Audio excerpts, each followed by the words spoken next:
How are we doing, everybody? Welcome back to the Shaun Attwood channel. I'm Ron Swanson. I've got a dodgy camera again today, everybody, so I do apologize. But we're live with Nick Buckley, MBE, and we're going to be diving into a few points of topics.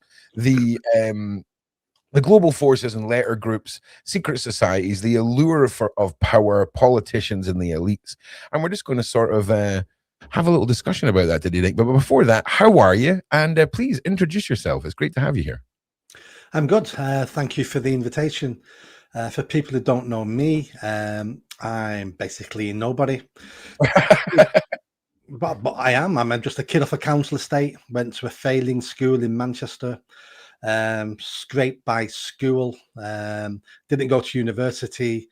Went traveling around the world, backpacking for a little bit. Came back and got my proper first job in my third decade. So I was 30 years old. Got my first job. Working for the council. Stopping young people getting involved in crime and antisocial behaviour. Then I took redundancy. I set up a charity doing that same sort of work, working on the streets in the evenings, weekends, in the tough neighbourhoods, stopping kids making poor choices. Hello. Then I set up some homeless projects, charities. And then I was cancelled in 2020 for daring to criticise Black Lives Matter. Everything I said then, everyone's saying now. I was just ahead of the curve. Not because I was brave, but because I was stupid. I thought I was a free man in a free country with a right to speak how I wanted. And then 5 years ago, I sort of moved into politics. Then I've stood for Mayor of Greater Manchester. Last two elections against Andy Burnham. The last election I came third as independent. And I just recently joined Advance UK, and I'll probably be standing for them at the coming election. So what I'm trying to do now is get my hands on the levers of power to make some change. And what elements would your focus be on change? I mean, the UK is a mess. All right, we've got to tiptoe around some things, so I'll kind of steer you away from things that we can't delve too hard into for various reasons. But I mean, where are the problems coming from here, Nick? What would be your first sort of cause of action, so to say? So if we're looking at an umbrella view of it, then I've got 2 points. I always talk about we need a much smaller state, and we need to promote personal responsibility, because you can't have one without the other. So what I mean is we've got to a stage now in our country. I mean, I'm 57. I'm older than you. I remember when we weren't a socialist state, but we're a socialist state now. Everything we do, everything we want involves the state. Am I allowed to do that? Will the government let me do it? Who's going to feed my children? The state. Who's going to look after my mum? The state. Can I get a job? Ask the state.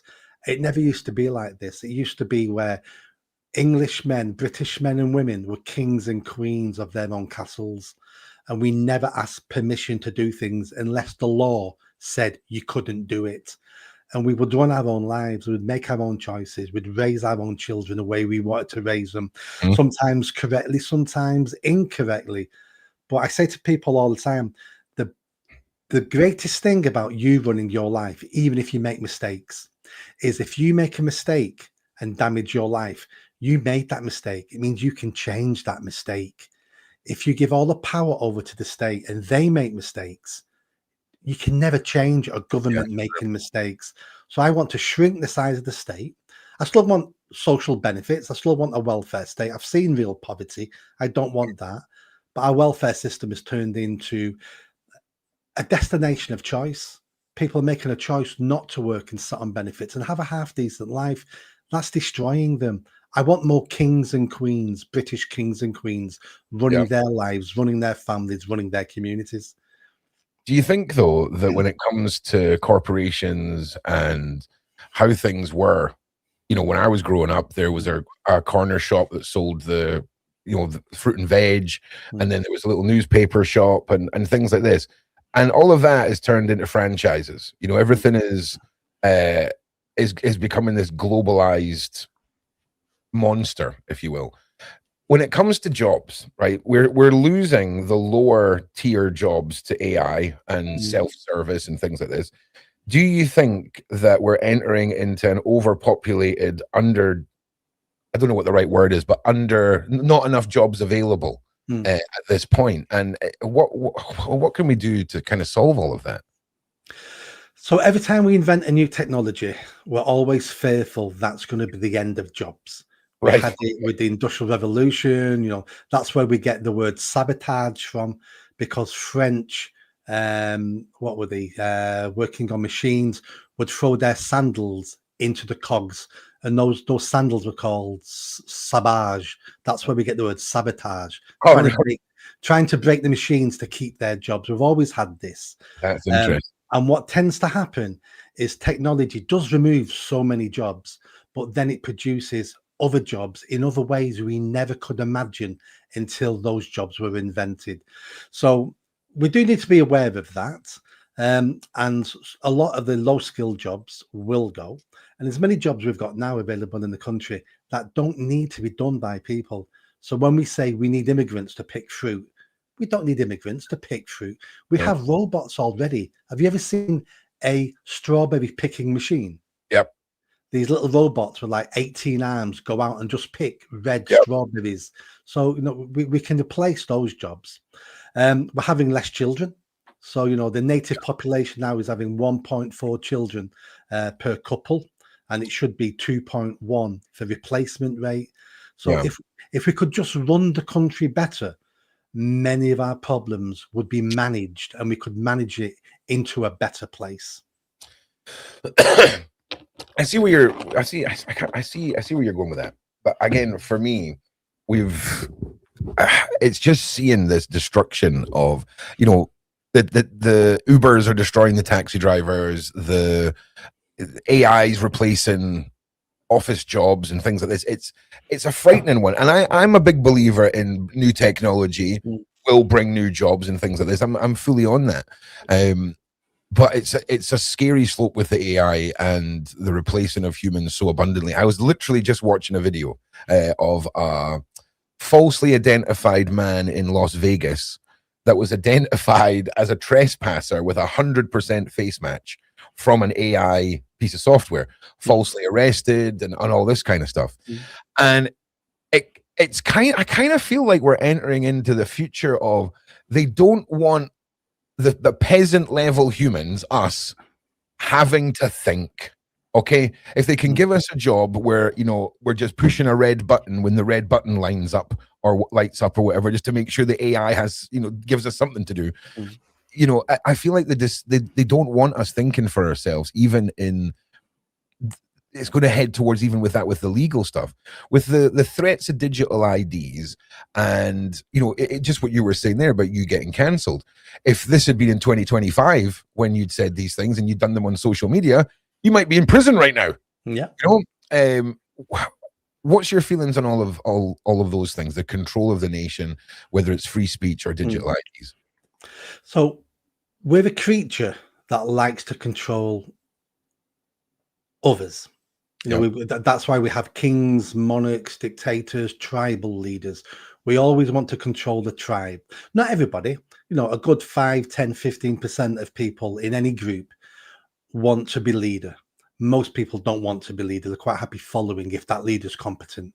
So we're always dealing with that 15. I'm making this up, about 15%. It could be more, it could be less. It's my guess. And I've seen this firsthand. So I spent a decade working in local government, and this is how local government works. So they look at a problem. So the problem is whatever. This is the problem. How are we going to solve this? Right. We need to get the people to do these things, to reject this, to do more of that, not to do that, whatever it is. And they implement a project for it, and it doesn't work because the people won't do it. And then the next question is, right, how do we force them to do that? Right. Let's fine them. Let's threaten them. Let's remove whatever they want. Right. We'll do that. That hasn't worked because people have free will and people will do whatever they want to do to a certain extent. That's not working. What can we do now? And you go down that line, and what really is at the end of that line, people in government and in other organizations saying to themselves and saying to others, if only I could rule these people with an iron fist, they would have better lives Mhm. because I'm better than them. Look at my life. I've been to university. I've got a good job, good pension. I'm a professional. I'm being paid to help these people, these peasants, but they won't do as they're told Right. because they're too stupid to know what a good life looks like. And I need to be harder on them to give them a better life. And when you hear that, I mean, they're not as blunt as that, but they're the conversations that are being had. And when I listen to those conversations, it's like, do you realize you sound like Stalin? For the greater good, you're willing to come down hard and penalize people for the so-called greater good. You're not a god, you're a human, you know better, you're no more valuable than the people you're actually looking down upon. And we need to get to a stage where that's why I want less government. That's why I want more personal responsibility, because I don't want other people making choices for me and telling me how to live. And that's the number one aim of a government, is to tell you how to live, because they really all do believe they're better than everybody else. Okay. I mean, for me, I'm just trying to imagine what would have to occur for this to happen, right? So Mm, we're we're obviously going to have to really bolster families staying together, right? So mm, we have two parents. We'll need to have at least one parent working full time, one parent looking after the kids to a certain point, and then back to mm, work in this theory. So when we look at the cost of living, and then we look at the wage situation with people, and the way that the government falsely declares how inflation is lower and all these things and mm, wages are going up. Like someone done the maths based off of Freddo's, Nick, right? The mm, chocolate bar. And I think they worked it out that you used to be able to work an hour and buy 50 Freddos, right? mm, And now you can work an hour and only buy 28 Freddos or something mm, like that. And it's showing that wages are going up, sure, but they're not closing the gap between what it's costing us to live. mm, So to completely remove and I'm not saying you want to remove all welfare and things like this. mm, And for me, I've always said that there must be a solution for people who are on welfare to guide them back into being self-sufficient. It's the mm, same with prison rehabilitation. It's like there's so many broken systems here that lead to perpetual cycles, I guess. mm, And whether that's handouts or whether that's poor rehabilitation, it all points to people that, for whatever reason, whether it's social class or whatever, have not had the right path in life and have not mm, been able to have that self-sufficiency. And looking around at how the rest of the world is going, it's not a hopeful world for people right now.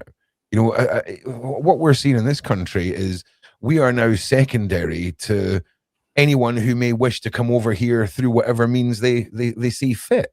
mm, And I think a lot of people, that's what's getting their back up in this country right now. And when we talk about these global forces, I mean, we all agree, right, that this seems like a preordained mass importation of a certain demographic of refugee, or however we want to put it, mm, to what seems to be mainly white Christian nations, right? We've seen what's happened in France and Italy. Poland's managed to nip it in the bud 5 years ago and are now being seen as who we should be trying to emulate, or who Italy and Paris and Sweden are trying to emulate. Is there any hope, for people like yourself, Nick, when you're up against, in my opinion, and you can call me a conspiracy theorist, what is a centuries old group of bloodlines that are pulling the puppet strings of this ball spinning through space? How uphill of a struggle is this going to be for you guys? Because it seems like a nightmare. mm. It seems like a nightmare, and to be fair, it is a nightmare. Is it as bad as we think it is? I'm not too sure. I mean, it's horrendous. I'm not downplaying it. I'm just saying it can be overcome, and we're Okay. seeing the green shoots at the moment. You know, 6 months ago, nobody was talking about mass deportation of illegal immigrants. Now Reform are talking about it, and the Tory party is talking about it. We're now talking about remigration. The Labour Party is talking tough on illegal immigration now. They'll do nothing about it, I know that, but at least they're talking tough on it. We've got Raise the Colours project all over the country, flags everywhere. We've got demonstrations every day outside migrant hotels. Things are changing, and they're changing faster and faster. We're still in the foothills of this, obviously, but we will reach a tipping point. Politicians are catching up. So I can see the end of the tunnel on this. I can see big change coming over the next 5 years. And I think 10 years from now, we'll probably be living in a different country. And when the history books are written about this time now, it'll be a blip. It'll be a blip when we all went mental, when suddenly our politicians didn't have a backbone, when we didn't elect politicians who put the country first. And they'll be writing about this for decades and decades. I'd like to explore a little bit more what you said then about it being orchestrated. Yeah, please. Yeah, let's yeah, please. Because my go-to, by working in government, my go-to all the time is incompetence, because I've seen it firsthand. And I can explain not everything, but most things by incompetence in the public sector. Now, that doesn't mean there's not people in shadows wanting to control countries, wanting more power, wanting the United States of Europe. Those people have always existed. I'm not sure, but I don't know that much about it. So I think what I'd like to ask you is, apart from having the power themselves of a united Europe, I mean, who doesn't want to be emperor of Europe?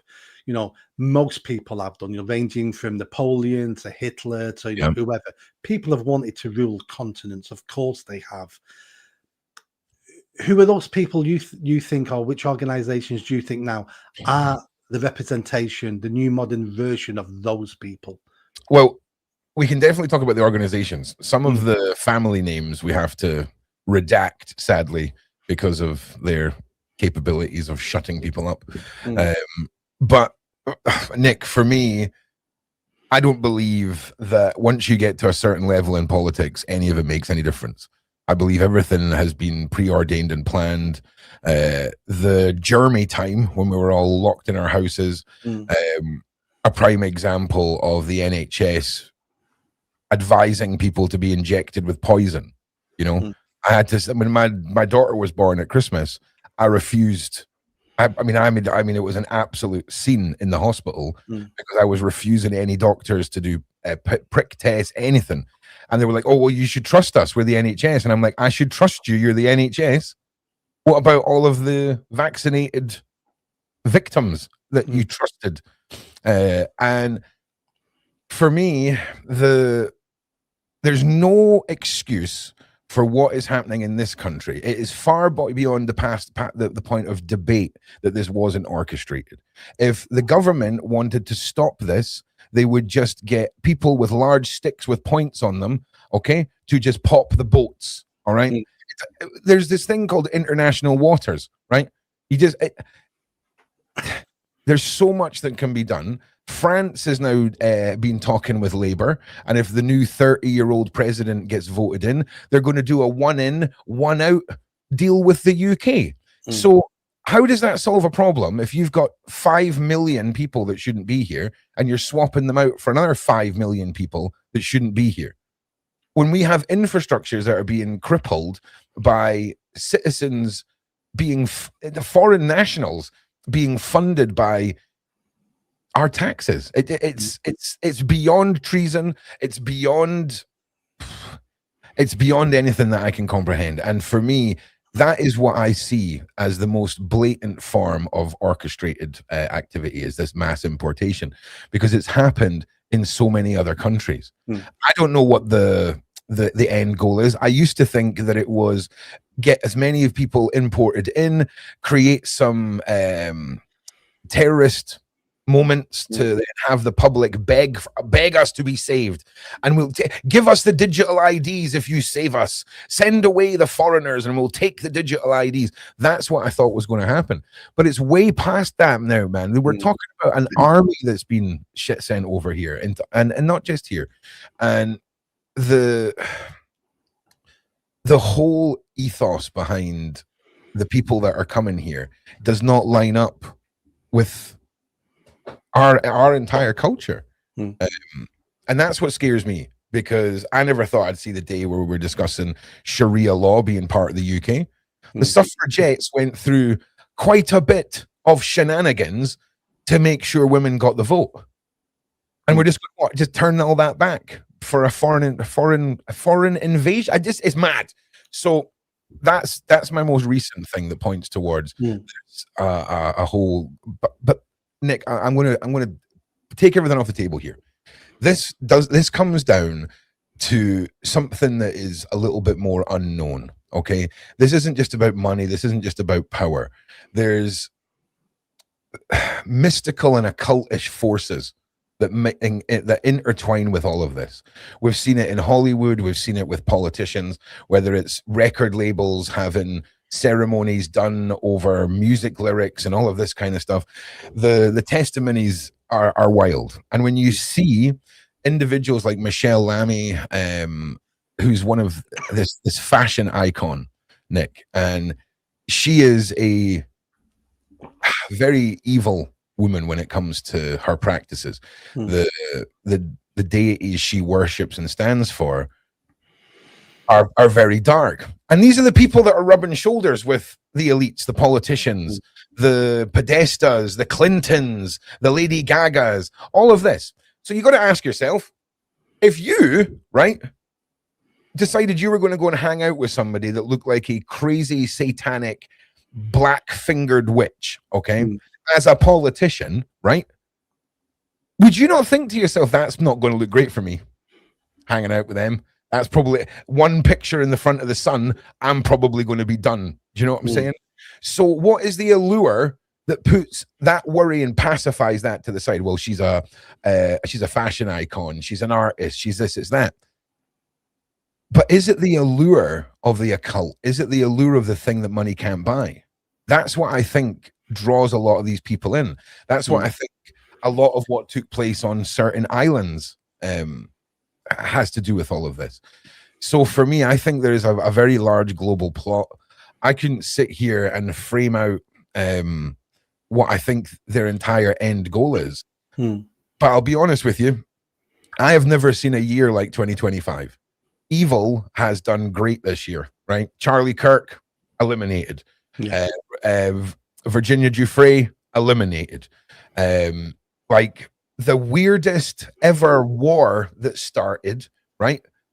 Then freaking Trump's on the television swearing 3 times on live TV, freaking out about something. He sends over bombs, and apparently the war just ends, but it continues.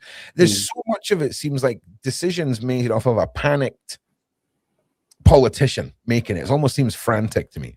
But I don't know what's coming, Nick. But we refer to this time as the Great Awakening, right? I don't know if you've heard people refer to that. A lot of people are wising up to the BS that we're getting fed. They're starting to be able to palate and be able to go through a conversation about the possibility of grooming gangs and what we call PDF files on YouTube, cover-ups and things like this, because up until this point, people couldn't handle it. They didn't want to imagine a world where politicians are doing this and all the rest. But we're 30 years on from all that now, and people are sick of the nonsense and the cover-ups. I just went off on one of you there, Nick. I'm not going to lie, man. Just sort of, no, it's okay. You raised some very good points. Humans, for whatever reason, have been designed to believe in God. 99% of all humans ever to exist have believed in deities and gods, whatever that God was. Yep, I'm with you. Christianity over the last 100 years has turned weak and pathetic. Yep. And it's not a religion now that people want to join because it's strong. It doesn't, you know, it knows where it's going. It's got these commandments. You know, we see bishops now, female bishops in the Church of England. We had one the other day. I'm not sure she was a bishop, but she was saying she's had three, and she's got a rainbow scarf on at the pulpit going, when I had my 3 abortions, I felt God was with me. And I'm going, no, love, that was the devil. That was the devil you felt, not God. A wild, wild picture you've just painted in my head there. Okay. So Christianity, you know, has tried to be so tolerant that it's destroying itself. I mean, there may be a resurgence of a stronger Christianity coming through now. I know that's a given. So people who themselves think they're a type of God are looking for a God stronger than them. They're not going to go to Christianity. That's why, you know, Islam itself looks quite popular to certain people because it's a masculine religion. So that doesn't surprise that people are turning to the dark arts, turning to all this crazy rubbish. And when they do that, they get answers to problems. So suddenly there's an answer here for these things that where Christianity over the last 100 years doesn't give you any answers, but they give you answers. And I can see the appeal of that. And then when you get some powerful people doing that, other people then are followers. Oh, if it's good enough for them, it's good enough for me. And if I'm one of them, maybe I'll get benefits. Maybe I'll be noticed. I'll be different. I'll be unique. You know, I'll look a bit special. So all that is attracting people all the time. And I would imagine that's why, you know, PDF files, those grooming groups are very popular, and it always has been throughout the history of time. But you know, we want the religion to stop that sort of base behavior. So I think morally, a lot of this comes down to morality. We've lost our morality. What I think is right and wrong can now be completely different to what you think is right and wrong. So therefore, when we're having discussions and conversations or debates, we're talking past each other all the time, because what I think you're saying isn't what you're saying, because you're basing it all on different foundations to what I'm basing my morality on. And that miscommunication is pushing us further and further apart. And then something exotic comes along and it's like, I'll have a bit of that, thank you. Yeah, it's interesting. I was watching, I can't remember what I was watching, but they were talking about how in the 90s, you know, we would all go to school or work on a Monday. We'd all be talking about the same shows because there was only 5 channels. And it's about now you could have 10 people in a room on 10 devices, all looking at 10 different things. And it's like this hyper individualism, even down to what we used to know as cultural norms of, you know, discussing what the latest episode of Friends, for example, right? That used to be the big season when I was a kid, right? And we don't have that now. We just binge the whole series. You know? And I don't know if anyone's noticed, but Netflix have just bought Warner Brothers. All right. Netflix, right? That little app you would download on your phone a few years ago, right, has just paid cash money for all of Warner Brothers, okay, and all of their IPs. What is going to happen, Nick? Right? I mean, digital-based everything is consuming the world, right? And I'm here for it. Like I love AI, right? Because for someone like me, I say this: it's bad for creative teams and businesses, great for creative individuals. That's the way I look at it, right? And I mean, it's one thing looking at the creative arts, but the way that AI is sweeping is scary for me. But back to what you were saying about the allure of the occult, I genuinely feel like it's going to be a mixture of, you get to a certain point in your life and you miss the feeling of being accepted by a group. It's been a long time because you're at the top of your game. Everyone's looking up to you. And now you're somebody who's this pinnacle of social life who may be at the bottom of the ladder of some secret society now. And that makes you feel like you're part of something and you're working through something again. It's the unobtainable for those who have everything, you know? But a lot of these societies are more like societies with secrets now, as opposed to secret societies. I mean, a lot of them are fairly public. Do you see the sort of the issue with behind closed doors politics and secret groups, and how prevalent has that been in your journey in politics in the UK? Freemasons and all the classics. Yeah, I tried looking into the Freemasons. I wanted to speak to people on my podcast about it. I only got one gentleman who had a little bit of knowledge. Secrets are dangerous. That's why we have secrets. Secrets can be powerful. Secrets are information. Should we be having the Freemasons in top ranks of the police, in the judiciary, and all those things? Well, if it was a normal club, you'd say, well, what's the point? But when they have this reputation, and when it's portrayed as a secret organization with different levels, and then that's where it muddies the water. And I don't know much about it to come down on one side or the other. All I know is if it's true what we hear about the Freemasons, then that's not good for democracy, because we're bypassing certain institutions, certain rules to enhance people's careers that we like, who are part of our group. And why would you want to promote someone who's part of your group if you weren't getting something out of it along the way? And that's why we have groups, because groups, and we're a tribal creature. So these groups are basically representations of the tribe, because up to a couple of thousand years ago, we're living in tribes, and everything was that it was us. It was a tribe against the world, because the tribes had to cooperate within themselves, otherwise they would die. And we've just transplanted the tribe now for groups. Political parties are exactly the same. You can join one party, everyone loves you. You leave that party, everybody in that party hates you now. But you loved me yesterday, but you hate me today.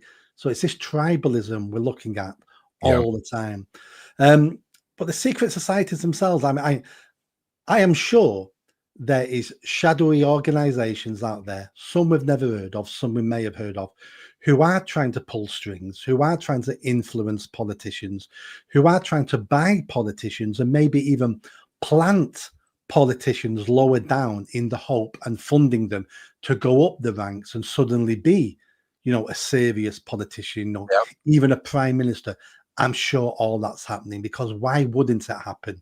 Because it makes perfect sense.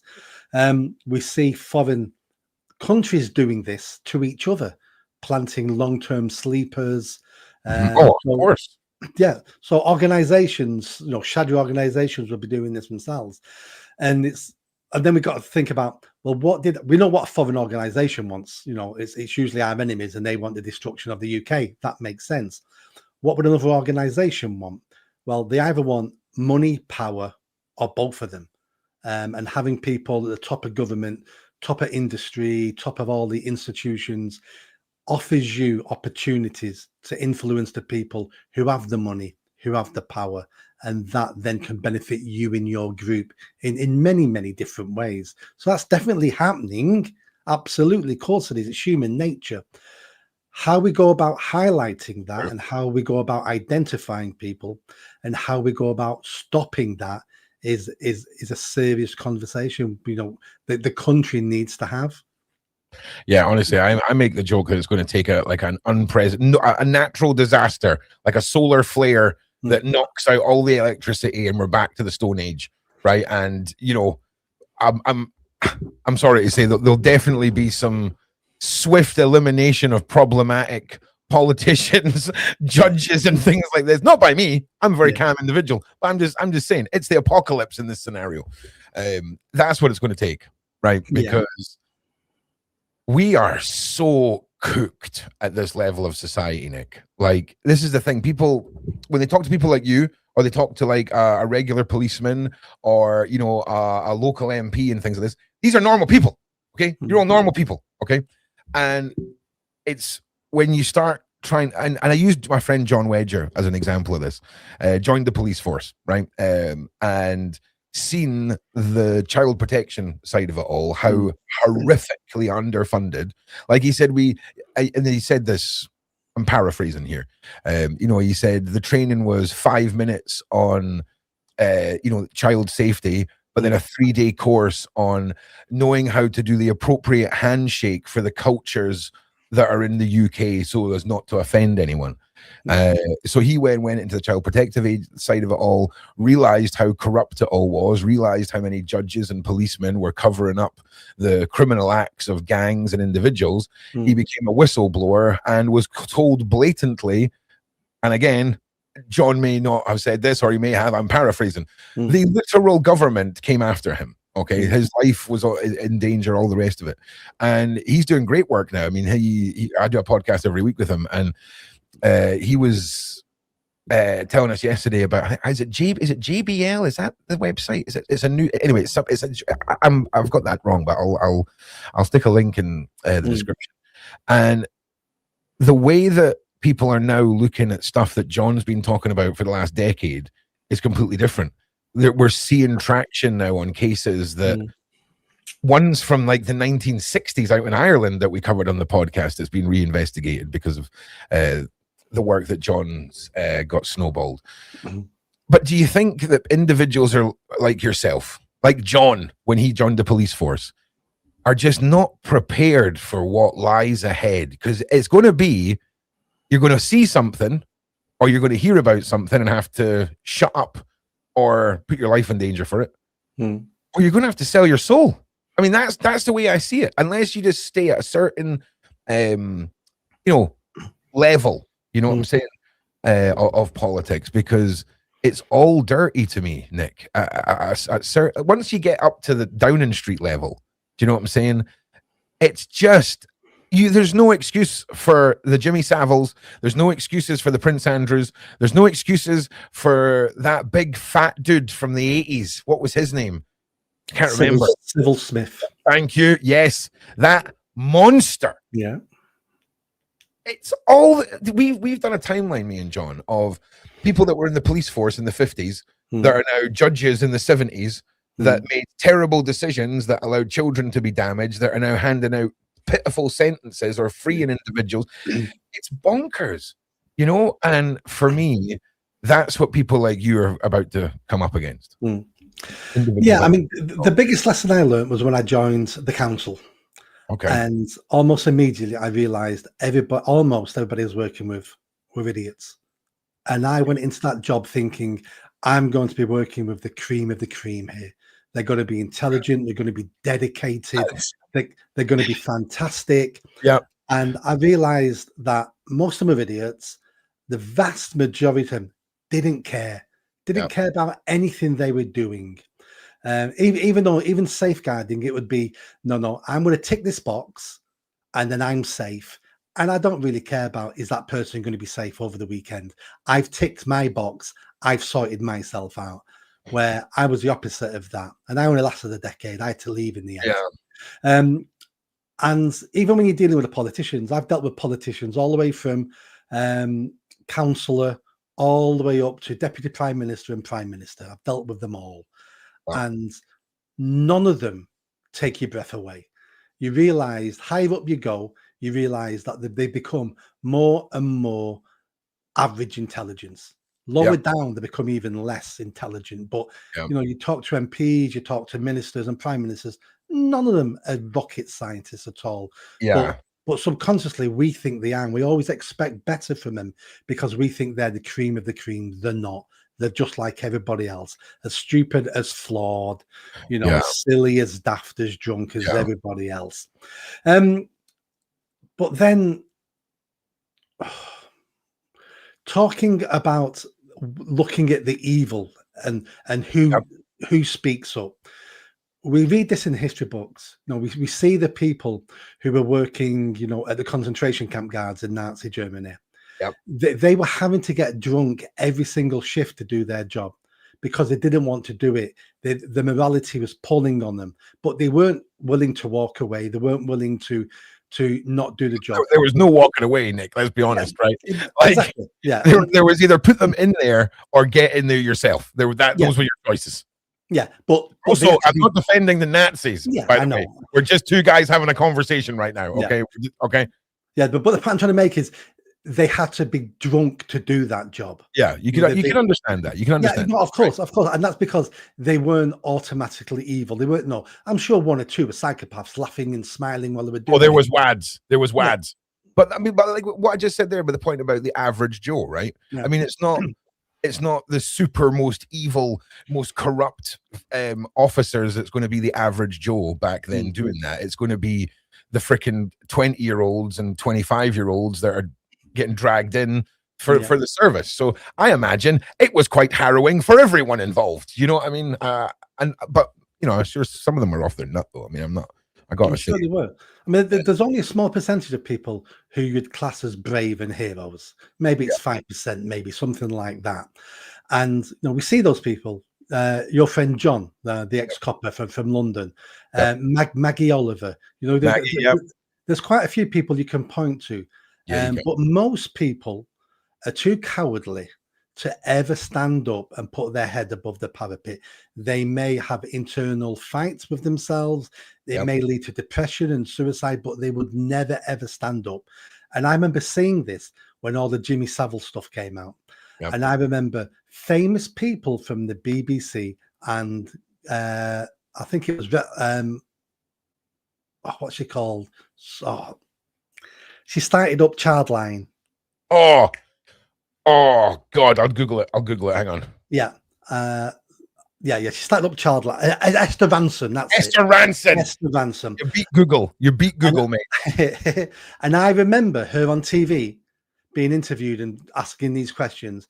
And she said on TV, she heard all the rumors, but didn't tell anyone. And it's like, no wonder you set up Timeline, love. Not Timeline, Childline. Because that was your way of trying to gain some forgiveness of yourself. So hearing all that stuff and did nothing. So most people are cowards. Most people are sheep.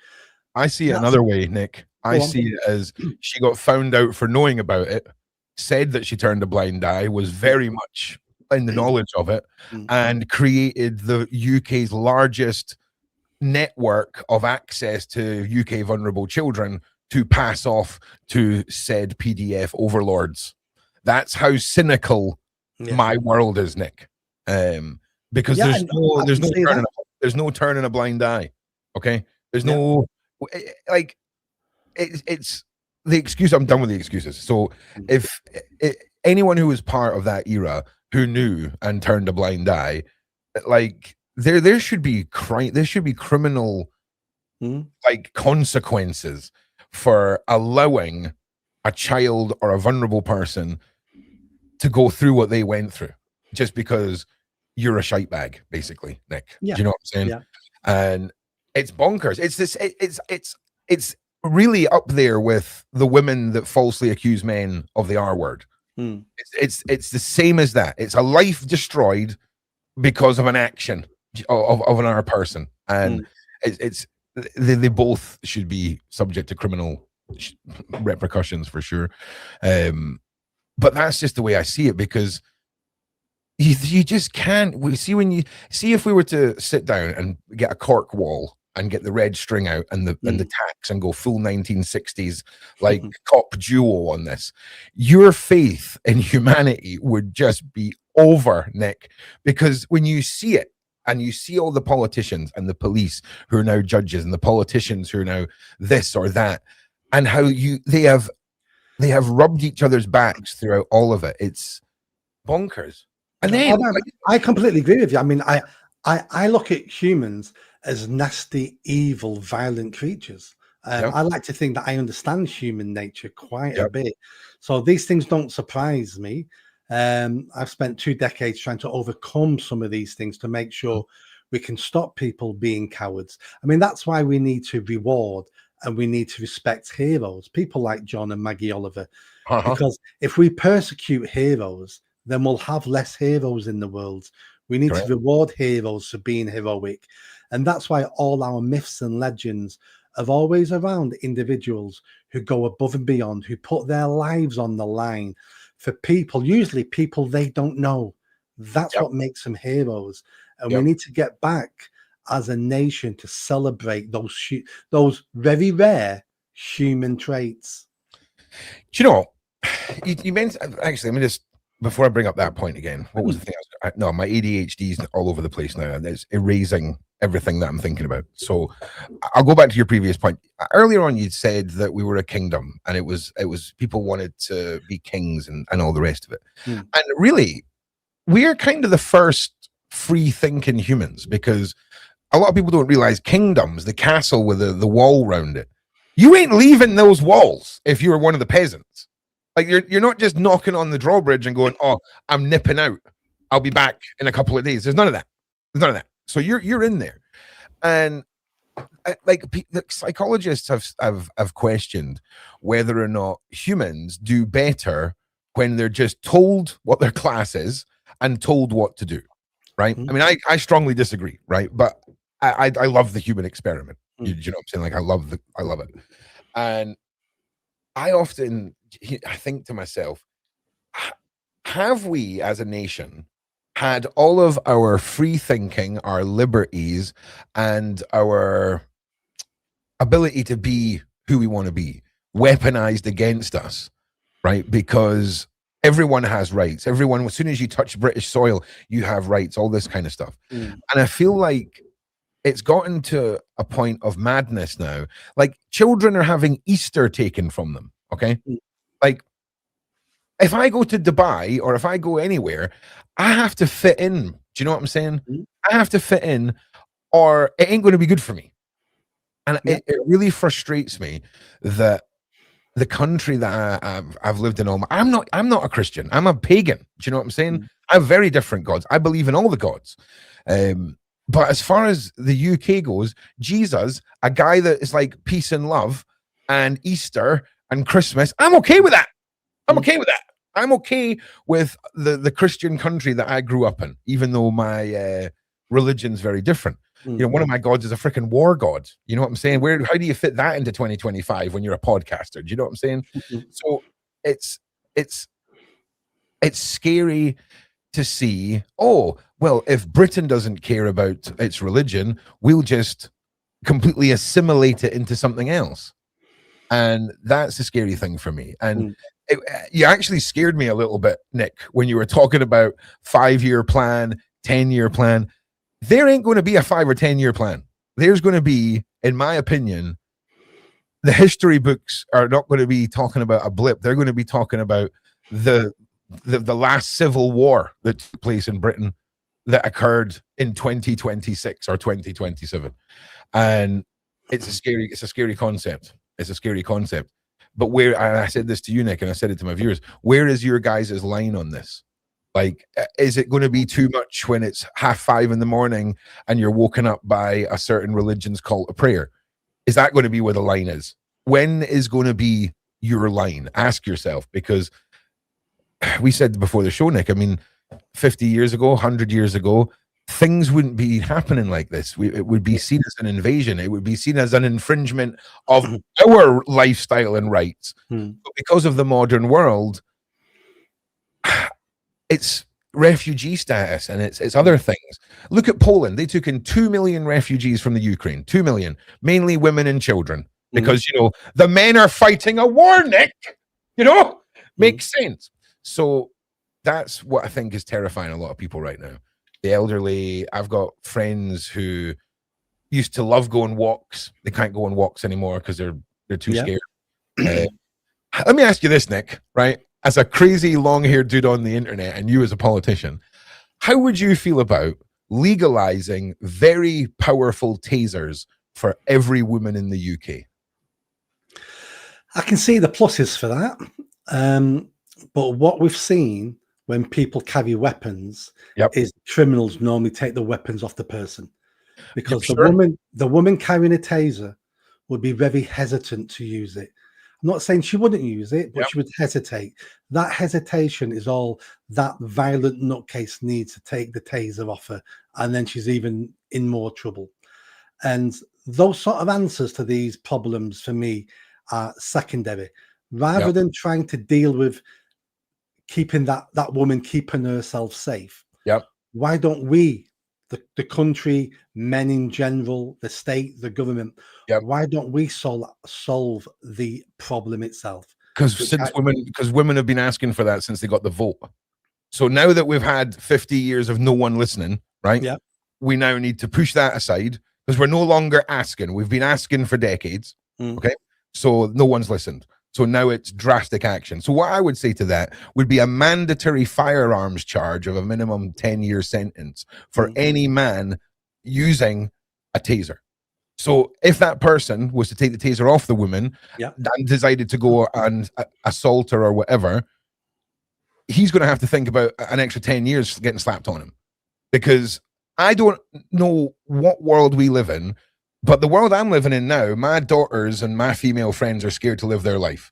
So if they go out in a group, they're still vulnerable. But if 3 or 4 of them have got freaking tasers, right? Like, it's going to, do you know what it's going to do? It's going to eliminate that percentage of opportunistic criminal, not the psychopath career criminal, not the one who, you know, you see Netflix series about and all this kind of stuff. But I think the opportunistic one, it would.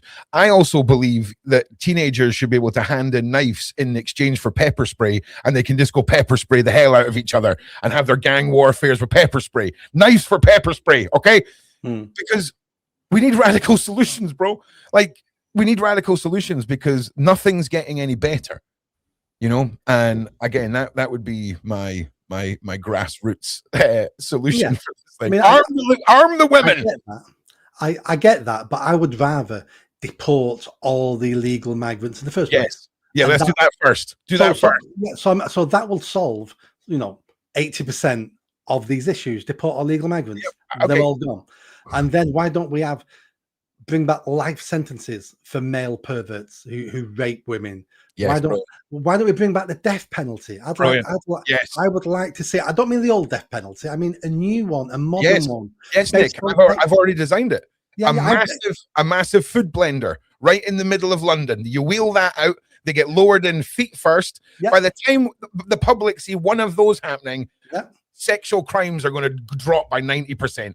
Okay, bring out the blender, mate. Do you know what I mean? Yeah, and we have it for certain crimes because the death penalty is a good way of showing people that justice has been done. Yeah, and because, you know, if you murder people, sexually assault people, and you're out between, you know, 8 and 15 years, is that justice? I don't think that's justice. So therefore, we need to bring justice back. We need to fix all our, you know, fix the police, fix the courts, fix the criminal justice system. And that will give us the country that we're looking for. Well, here's the thing, because now I'm going to completely contradict what I just said, right? Because I don't think our criminal justice system focuses on anything other than creating animals, right? You look at Norway, okay, and how they deal with criminals. It's bonkers, right? Like that school shooter that swam out to the island, shot all those kids. He's living in a house on an island with a kitchen and the internet and roommates, and he's got kitchen knives. He orders his food, it gets delivered. He can go and play sports. If he tries to swim off the island, he will be sniper shotted by about 12 people. So they take away your freedom and not the humanity, and their whole focus is rehabilitation, right? Now, obviously, Nick, my evolution hasn't got past the pitchfork era. Like I've still got too much pitchfork DNA left in me, because they interviewed one of the fathers of one of the kids he shot, and I think it was actually the guy that done Bowling for Columbine that done this interview, and he said, "Do you not think this guy should be, you know, face the death penalty for killing your son?" And he's like, "No, I want to see him back in society and contributing." Dude, Norwegians are so far past the rest of the Western world if that's what a father is saying about the killer of his son, because I'm still at the skin him and leave him for the ants mindset. So do you think that's our detriment? Because we want to see our pound of flesh, and we don't necessarily put our focus in fixing the problems. Like, and I know it's a tough one, because again, we've just talked about publicly executing a certain demographic of criminal, but that's a whole other argument. Do you not think that we are part of our own problem because of where our mind's at. Because I don't see any good that comes from prison. I don't see anyone coming out of prison and being able to contribute. I see exactly what we're back to. It's handouts, right? So it's an absolute fair play to you, Nick, for getting into politics, mate. Because I mean, where do you start with it all? But what's your take on how we prosecute and rehabilitate? What's your take on that? So 20 years experience in this field now. Okay. Rehabilitation doesn't work. I'm not for rehabilitation at all. Okay. I'm for the death penalty for serious criminals. I love that, Nick. I love the bluntness, mate. I love it. I don't beat around the bush. If you don't want an answer, don't ask me a question. I want prisons to be mini hells. I want people going to prison, coming out going, I am never going in there again. Okay. At the moment, people come out of prisons and go, God, that was inconvenient. 4 years I've wasted. That was really inconvenient. That's the wrong message. I want them coming out going, I'm never going back. Now, we need to be locking people up. We need to be locking people up for longer. The peak, there's been lots of studies around the world on this now. If you lock up a small percentage of men from 18 to 32, who are the career criminals, if you lock them up from 18 to 32, that's their peak offending years. If you do that, crime falls through the floor in your society. We know who the criminals are, and what we're doing is we're playing catch and release all the time. We're putting all our money to catch the same couple of 100,000 people, and then we catch them and release them again. We need to hammer them. We need to lock them up until they're past their peak offending years, and that will solve a lot of our crime problems in the country. I'd also like to see prisons actually cost us not a penny. I want prisons to make a profit. We have 90,000 men locked up in prisons. They should be work camps. They should be paying for themselves. They should be making a profit. I agree. Sat in their cells for 23 hours a day. Yeah, see all the low-end criminals, like the non-violent ones, all of them. Get them putting the lines on the road, mate. Like, get them doing that. I wholeheartedly agree, because I'll tell you something, mate, right?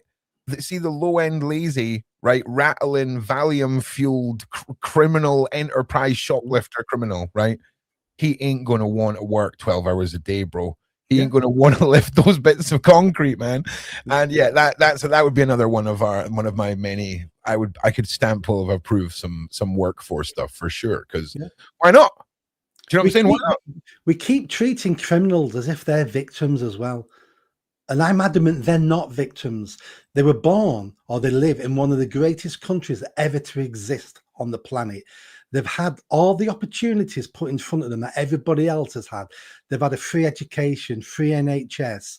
You know, they've been looked after, they've been fed, and they've turned out the way they've turned out.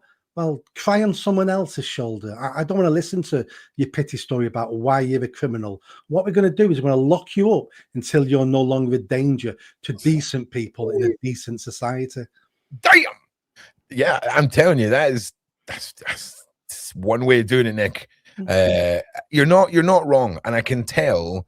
Like, you can tell the things that I've had enough with this country, right? I can tell you've definitely had enough with what you've seen with lighter sentences and people coming out and basically skipping their way out of prison and saying all that. Because I've known guys, right, who've done crime to get 6 months because their missus is a nightmare. I mean, they're proper, like, 6'5" monster criminals. Like, they're not like they're monster. They're going in there and making money. You know what I'm saying? Yeah. And if you're a good-looking criminal, you get sent inside, and there's a very good chance you can actually sleep with the female prison officers. Oh, dude. I know exactly what you're referencing. Do you know the day that happened, right? There's a different case every single week. Are you serious? Yeah, so on I talk about it on YouTube and on Twitter. Every single week, there's almost a case of this in the UK. Damn. I thought that crazy OnlyFans officer lady that put that video out there. Tip of the iceberg, she was. Mad. See, that's interesting. Okay, no, going back to what you were saying about studies about 18 to 32 criminal activity, was there any evidence of countries that had a national service having a different demographic of criminality? Like countries where you've got to do like 4 years national service or anything. Was there a difference in the criminality in those countries, for example? Do you know? I've not read anything. I just wondered because that's something that I'm starting to stress about, right? Low end jobs are going, okay? Guaranteed the French tourist situation is going to lead to some mad wars, okay? Which means we're going to need some soldiers, right? Yeah. Which means all these desperate people needing jobs. I wonder how sweet the deals, I wonder how sweet the TV adverts for the British Armed Forces are going to start getting over the next few years. I wonder how much upping of the school, high school involvement we're going to see with armed forces, because it's going to be a great option, right? Yeah. No more flipping burgers. There's no one needing to be going through stuff at the counter. I'm telling you, I guarantee you it will be sign up now and get a free iPad and a free iPhone 7. I guarantee that's how they're going to get the TikTok generation into the army, Nick. Let me really, really upset you now. Let's go for it, Nick. I think it was last year or the beginning of this year, they did a poll on young people aged 18 to maybe 45, something like that, about fighting for the country. Yep. So one of the questions was, if the UK was at war, would you fight for the UK? 45% of people in that bracket said no. Then they asked another question. The UK is about to be invaded. Would you fight for the UK then? Yes. And something like 25% of people said no. So we're getting young people to join the army is going to be very difficult. Most of them would not even fight for the army if we're at war and if we're going to be invaded. Well, again, we'll just have to see how they repackage it, okay? Because if they remove all the war stuff and just hit you with admin jobs, you know what I'm saying? Because the machines, the future robotic warriors of our army, they're going to need someone to like oil them in that. You know what I'm saying? It's going to be a weird future, Nick. You know, I talk about this a little bit jokingly, but it's kind of heading that way. Like it really is. And I wonder what the plan is for all this, from my global cabal bloodline mindset here. Because, and also as well, I'm not for national service, just to want to put that out there to everybody. It was just interesting when you said the demographic there, because then I imagine if you had 4 years national service when you were 20, came out of that when you were 24, I wonder if those countries have a difference in how people see things. Because I believe if you're given everything, you don't give a shit about anything, right? Yeah. Look at some of those council houses you see on the telly, man, right? Like dogs crapping all over houses and that. If you'd bought that house, there's no way your dog's crapping all over it. It's just not happening, right? It's just not happening. People, the mindset of community is gone. The mindset of feeling safe is gone. The mindset of being able to afford all the things we want and live a life that we think we should have gone. It's a bit bleak. We need something to happen. We really, really do. Like we need a disaster. I don't want, before people complain that I want a disaster, I don't want to. I'm just saying, if we had a disaster, if we had, just remember, Nick, you're a politician on the internet saying we need a disaster. We're just two guys on the internet talking, people. If a disaster happens in the next 48 hours, it's nothing to do with Nick. Okay, we're just two guys here having a conversation. Nick predicted it. He's part of the cabal. He's part of the cabal, baby. He's a shill. Yeah. Carry on. If we had a decent sized war, if we had a meteor hit somewhere in the world and we had, a nuclear winter, if COVID came back and was a proper disease this time, not a made up one, and suddenly, many people died in this country, industry stopped, we started struggling, people went hungry for the first time in centuries. That would pull people together. Tribal instincts would take over, would pull together as societies, as a nation, would help each other again, because we would all know we've got to rely on each other. What's happened over the last 50 years or my lifetime is life has become more and more comfortable. We've got no challenges. The only real stress we have now is first world problem stress. I can't afford a new iPhone. That isn't a real problem. Right. And then you look at how that's affecting us. It's 25%. It's either 20%. No, it's 20%. 20% of all British women in the UK today are on antidepressants. 5,000 men in this country every year kill themselves. We abort 250,000 babies every single year. These aren't healthy stats. This is a dying nation when you're looking at those things. And it's because we've lost our way and we haven't got anything to aim for anymore, apart from something material, a new iPhone, a new holiday, a new car, blah, blah, blah, blah, blah. There's nothing pulling us together. And the best way of demonstrating this is if you was lying on your deathbed and you've got 30 seconds left, you're saying to the people around you, I wish I'd been a better son. I wish I'd been a better father. I wish I'd not fallen out with Jimmy, my best friend. No one is lying on their deathbed going, I wish I'd had more money. I wish I had a bigger house. I wish I had the new iPhone. It's only when we're dying with our last breath do we realize finally what's important in life. You don't know what you've got till it's gone. Classic analogy. Well, like, you know, it's interesting. It was an interesting conversation because, like, you're in it. You know, you are in the grassroots of the absolute poop storm that is UK politics, and you know, I'm excited to see what happens over the next few years because some of us, we've had enough of this. Had enough. Okay, why is women and children not feeling safe walking the streets? Yeah. Why is that not where the line is? That should be where the line is for everyone. That should be where everyone draws the line. Well, you'd imagine the line should have been drawn a couple of decades ago when we started finding out hundreds of thousands of poor white girls had been gang raped on an industrial scale. We thought that might have been the line. It wasn't. No. But here's the thing. That's grassroots criminality as well. That goes hand in hand with politics. But even the politicians, we're not going right the way up to the top here.